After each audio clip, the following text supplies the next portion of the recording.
là j'ai dessiné un entrelacs, plusieurs à vrai dire, il va y en avoir 7 au total. Voilà, celui-là est en cours.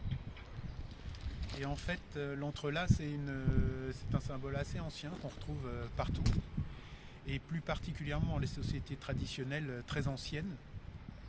On le croise absolument partout, chez les Celtes, en Inde avec les kolames, les femmes qui dessinent des entrelacs devant les habitations, ça porte chance.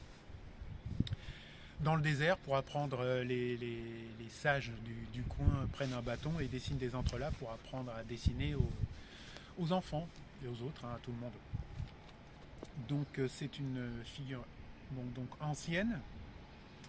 Moi, je suppose que je l'ai végétalisé. C'est-à-dire que tous les segments, j'en ai fait des feuilles. Et pour moi, c'est une organisation harmonieuse. C'est-à-dire harmonieuse parce qu'il y a une forme que j'espère belle.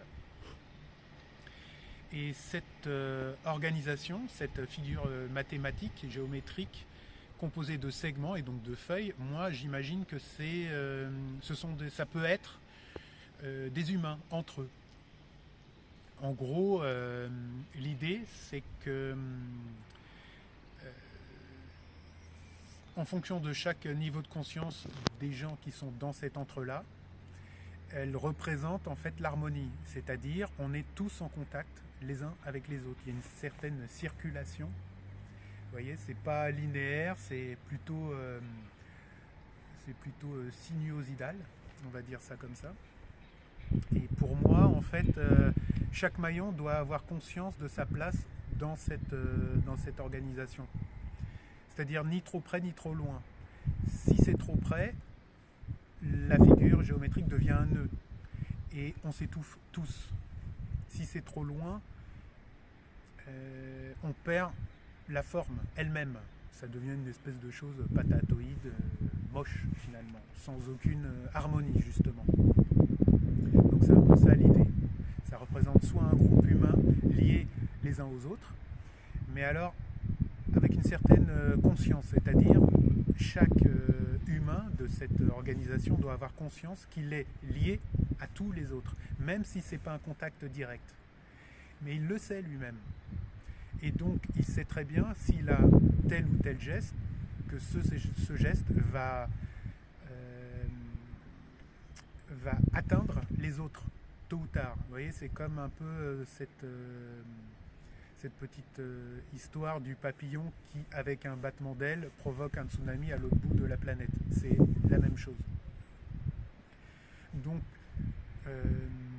pour moi, ce sont des humains avec un certain niveau de conscience, on va dire ça comme ça. Quant à la technique, la craie éphémère sur ces bâtiments-là, c'est essentiel puisqu'ils sont classés. Donc, ils vont s'effacer de leur tout seuls, avec le temps, avec l'humidité, avec la pluie.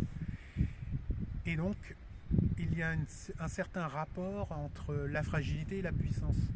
C'est-à-dire, ce qui est fragile, généralement, est tout petit. Sur cette planète, en tout cas. Et moi, j'en fais quelque chose de grand. Donc, c'est quelque part une fragilité qui est une qualité. Ne pas cacher ses fragilités, c'est pas forcément judicieux, je dirais. Et c'est justement par ça qu'on arrive à une certaine force qui est liée à la beauté. Voilà ce que je peux en dire, grosso modo.